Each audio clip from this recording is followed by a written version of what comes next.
I'm able to deliver a better view to the candidate as well as to the client, and the same thing applies across private banking and investment banking and private equity. In the mid-office space, we do a lot of settlements, financial controller, etc. roles, which you've seen across the mid-office and the back-office space. HR, sales and marketing, and technology, I believe, are self-explanatory. So I'll move on.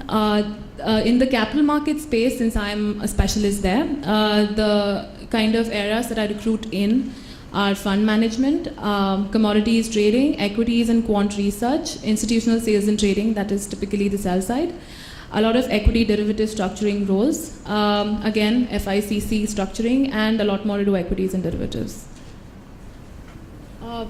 This was an interesting slide which I thought I should share with everybody present here as to what are the kind of trends I'm seeing in the market from where I am as a consultant on the ground, because I speak to about 15-20 candidates at least on a weekly basis, and I discuss how their search is going and what is it that they're looking for.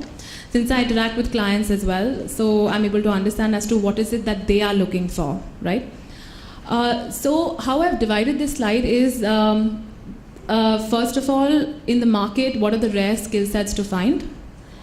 If there are candidates who are interested in getting into these fields, they are very, very niche.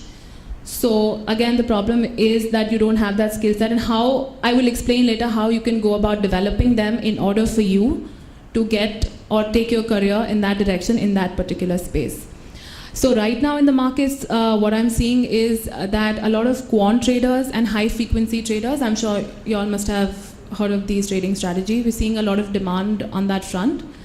We are seeing a lot of demand on the structured product side, where a lot of people are going for custom-made products to invest their money in because of the way markets are. Obviously, people will want capital protection. Now, people are not going for schemes where there is unlimited risk on the downside. So we're seeing a lot more demand on that front. The skill set, unfortunately, which a lot of people want to get into, is the one which is available in bulk, which is equity research and sales traders. So I'm sure you guys are aware of the kind of regulations that have been launched in the markets. And I don't know if you all are aware of this one statistic, that there are 50 stocks in the world which are covered by about 50 research analysts. Out of that, 48 are listed in India. And the other two are Apple and Google, right? So the point being that equity research, yes, it's a very stimulating career to get into, but you have to evaluate it from the point of view that how sustainable it is going to be going forward, right? So, and secondly, because of the launch of the direct market access, or the DMA that you all know, where the clients execute their trades, because of that, increasingly the human intervention, or the sales traders, what you call, their utility is reducing. So you might want to rethink that going forward in India, it's obviously going to get a lot more advanced. So whether that is a skill that you would want to develop or get into going forward. Then the demand that we are seeing is, again, like I said, is in the quant space with the whole AIF regulation coming into being.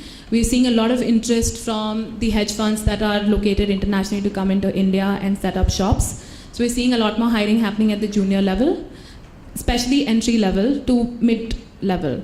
And we are seeing the way the markets are right now, a lot of clients who want to, international clients, especially hedge funds and long only funds, who want to come to India, and the sell side or the brokers are making the maximum use of it by increasing their reach. So we're seeing a lot of interest of them increasing their sales reach through candidates who can go out there and get clients' interest in the Indian equities. That is one space where people can look at, because the skills that you need for sales are typically, presentation and communication, and knowledge will obviously be required. And the fourth part being proactive initiatives. At Michael Page, what we provide to our clients is, you have a lot of Indians who are working in the US and the Europe, and they are working in much more advanced economies, or you might call mature markets. So they come with a lot more of the specialized skill set. So when they come, we proactively, send them to our clients, because that adds to them to refine their business and take us to the next level being in India. And secondly is diversity at workplace. I think that's self-explanatory. Now this slide is a very interactive slide, and I would want participation from everyone who's out here.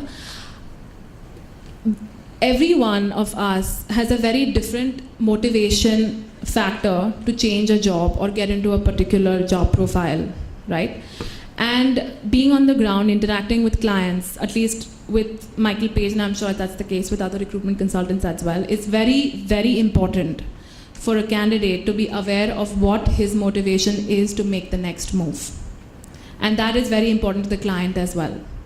You know, because each one has a different attitude they're looking for in a candidate, and each one is looking for a particular kind of a skill set or the soft skill that will add to his business.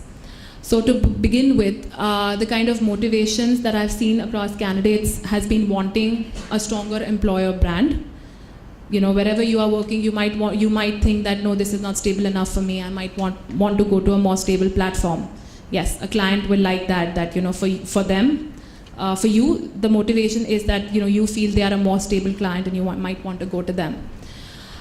Second is the motivations that candidates have with respect to the growth, okay, which is the kind of people you're working with. So the person you're reporting to. You know, a lot of people, it might be the best brand, but if you don't have faith in the person you're reporting to, you might not want to make the move.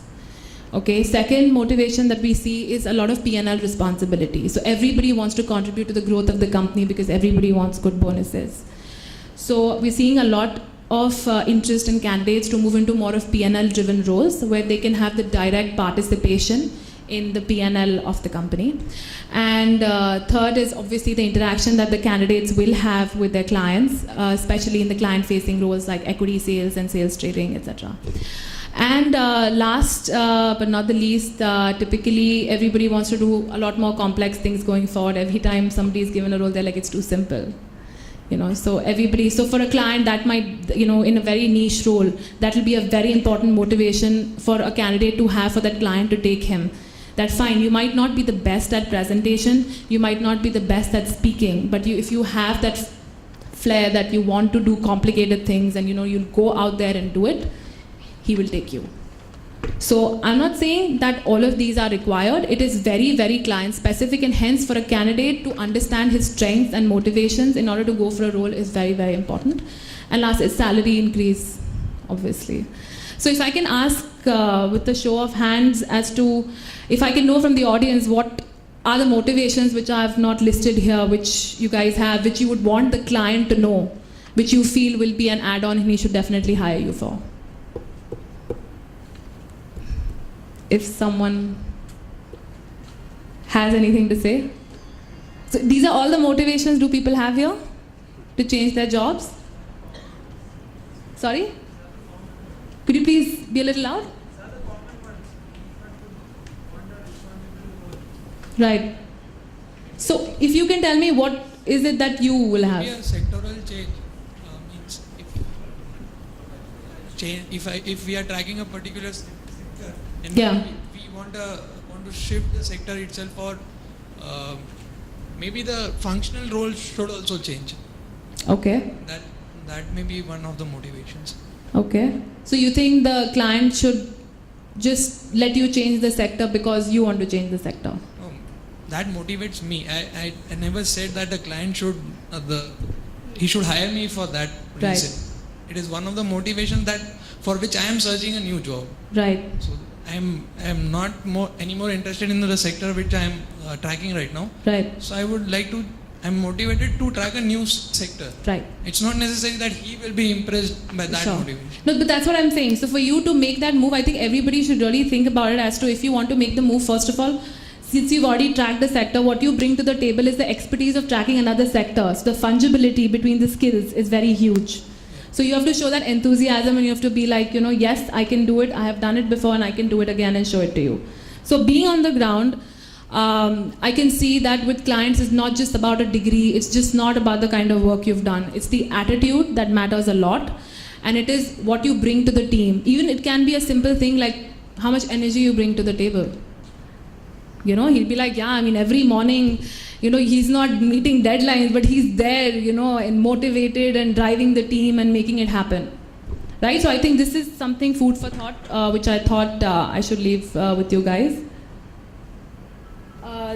This is a little elaborative about the trends that I'm seeing with respect to candidates and the clients and the kind of concerns we might see going forward in recruitment.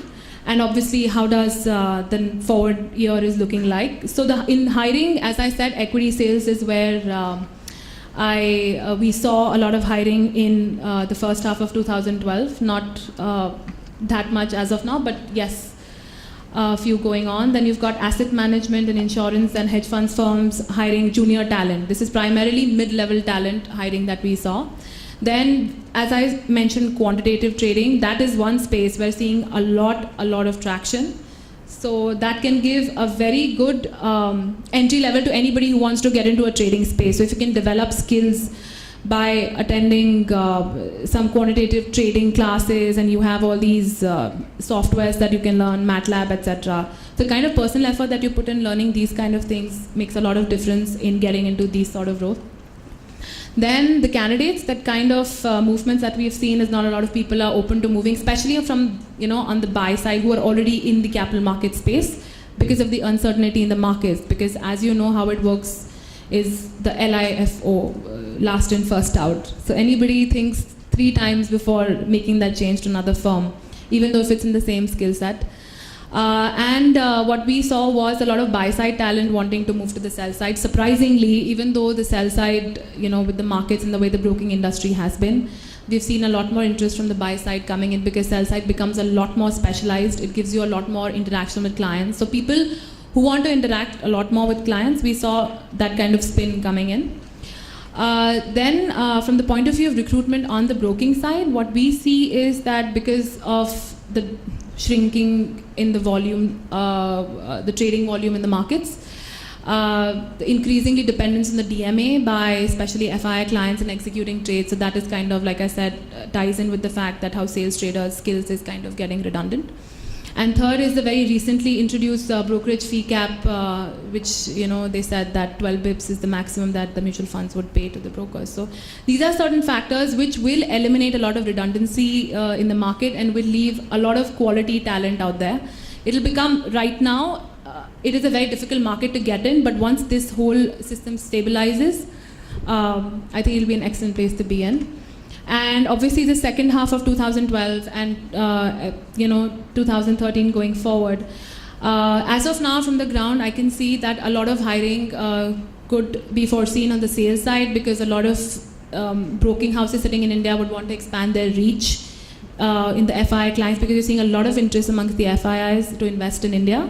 So for that, your communication skills, your knowledge of the markets, your presentation skills have to be top notch. And this is a slide which I prepared for everybody who wants to get into this space or who is in this space and is wanting to look out for other options. So kind of skill sets that you develop being in the markets and where else could you work are something you could do with private banking. So somebody who's on the sell side or the buy side who's doing equity research, or somebody who's a sales trader can transition into becoming a relationship manager with any private banking firm. Then you could move into conglomerates. You can move into the industry side with the names, like Adani, etc., where they have their in-house research teams, they have their in-house corporate strategy teams, where you will be able to contribute invaluably because you've got the on the ground learning of analyzing stocks. You could do the same on the companies, etc., and it'll be a very valuable input that you could help them with, and industry corporate teams. And this is just a quick snapshot of how the economic slowdown has panned out and how you have seen a lot of movement of the front office teams, how people quote it in the international locations, them moving to India. Because of a lot of cost constraints, a lot of that talent is being hired in India to do the same roles. Like your MNC banks are all hiring equity management personnel in India, because in the front office space it's too expensive for them to maintain them. So in India you get that kind of talent, you get that kind of intelligence, and they are very, very keen on starting those onshore teams in India So what I would like to highlight here is a lot of people feel that the mid-office or back-office roles are the roles you don't want to get in because you get typecasted and you can't move into front-office role. I would like to dispel that notion because increasingly what I'm seeing is that they are introducing a lot of front-office skill set teams in these mid-office and back-office team, and there is a very good fungibility between these skills and the skills in the front-office space. The trend is gone where you have 10 people sitting in the front office and you have 3 people sitting here and supporting them.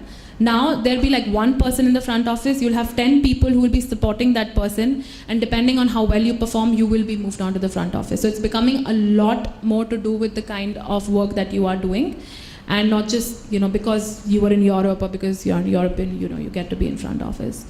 So I would like you guys to think about that as well.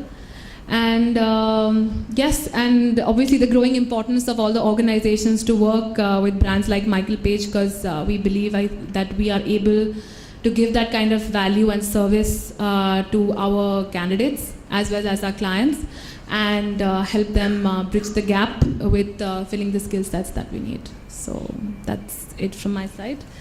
I would open the floor if anybody would have any questions. Anyone?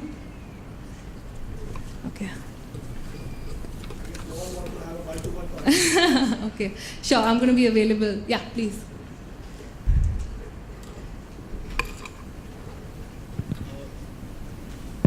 Yeah, I just want to know what is the ground reality? I mean, are brokerages hiring at the current moment, or what is? I come from the research side. Okay. So what I wanted to know was, are buy-side funds and brokerages hiring currently? No, I wouldn't say no as well. It's very, very specific because as you see, a lot of turmoil with a lot of new regulations coming in, right? So both the sides are kind of reeling with it. So for things to stabilize, you wouldn't want to just go out and hire even if you need, because they still don't have clarity on how this is going to pan out. This being the last quarter of the year, everyone is like, let's just get through it, let's just reach next year, let's see how markets fare, let's see how stable markets remain, and then we will see. So on the broking side, it's not like they are not hiring, but again, like I said, if I get somebody, who has covered XYZ clients in the US, who I have never covered, and they'll get me a brilliant access to them, I will hire him because he's getting that value add, and he's going to add in the revenue generation for my firm. So it is very specific to the kind of skill sets you get on board, but for the hiring to happen how it used to happen in 2007 times, I think we'll have little more time to go for that. Sure.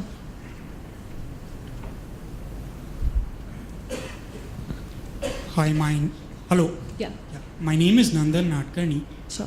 Thank you for the presentation. I just had a question regarding the kind of placements that are happening in insurance, and I just wanted to know how they are. And my background is actually I was working as a financial analyst, and then I shifted over to a domain called actuarial science. Right. So I was wondering whether there was a commonality in CFA and actuarial science, and I could milk both these designations by joining an insurance company. I currently work in employee benefit valuations and undertake some general insurance assignments. So how is the recruitment looking like for insurance? In the insurance space, I think again, the kind of background you are coming from, actuaries and CFA, it's a very, very niche kind of a skill set which is not there with a lot of people. So I know insurance firms have those couple of analytics positions where they really would look at candidates with your kind of background. So yes, there are certain positions open, but they'll be like one insurance firm, 1 or 2. Because yet the market is not that big for them to require that kind of manpower to handle it. So for me to comment on how many guys are hiring, I can't say that, but I know that for that position to open up for you, that person will have to move. And the way the markets are, nobody wants to move. So it's just going to be about time. You should keep your eyes open. You can go to the Michael Page website, everybody, Michael Page, www.michaelpage.co.in. We post all our mandates or jobs that we are working on, and everybody can apply over there for whichever jobs they feel they're appropriate for, and you will hear back from one of our consultants within 24 hours. So that's something we pride ourselves on that, we will come back to you with any feedback or anything that you could improve on in your profile for you to make the cut for the job you've advertised for. Sure. Yes. In regards to hedge funds, private equity and long-only funds, are we looking at a different scenario for the Indian market for hiring and for the international scene? What is better off? In the sense that for you to either work here or work internationally, is that what you mean? I'm talking about the market scenario of hiring. Okay, recruitment in these spaces. Yes. So internationally, if you are asking me in Asia, in Singapore, Hong Kong, and all APAC region, right? So in the APAC region, you are seeing a little bit of hiring happening, more than what we are seeing here, because those markets are already matured and those funds are already there.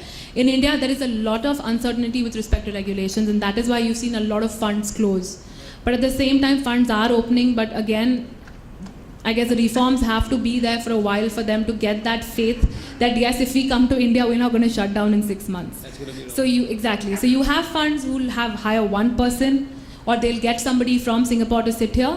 But I'm not seeing a huge number of funds still coming in because of the uncertainty in the market. So it'll definitely be till next year, January, February, where you will, provided markets stabilize, provided markets not even move up, but at least remain here for them to get a view that, okay, if markets are here, what do I see in the next 3 years? Thanks. Yeah, welcome. Elaborate on those. Okay. High frequency trading typically is the algorithmic trading, which everyone's aware of. So when you are trading in markets, okay, on the broking side, you are executing stocks. It's not frequency based. It's like he'll tell you, okay, I want to buy 1 lakh Infosys at this price of VWAP, or I want to buy 1 lakh of Infosys over the next 7 days. In high frequency trading, you develop systems, and that is based on like every second. So every second, the way a stock moves, you analyze that data and you say, okay, every 10 seconds this stock moves, this is, I can buy it here, sell it there, and make this much money. It's very short term. It'll be intraday. It'll even be a span of 2 minutes, and you can end up making a lot of money.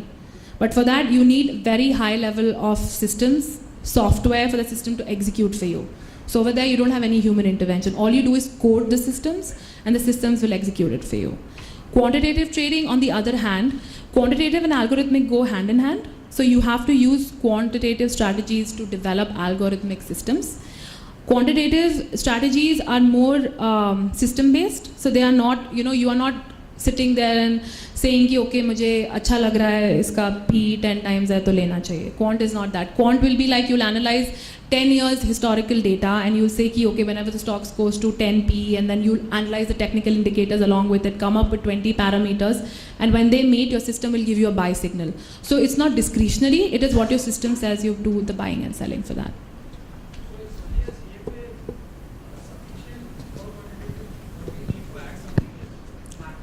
MATLAB, you have R, Mathematica, you have all of these softwares which are very, very important to know that. A lot of coding actually goes into quantitative systems. VBA as well. I guess there'll be very many queries, but we've got enough time for networking, so may I suggest that we take this one-to-one. We've got a panel discussion lined up after this. Sure, and quickly, I think everybody has gotten the career planning worksheet with each one of you. So I would request you also kindly fill it and please share it with everyone. Yeah, thank you so much.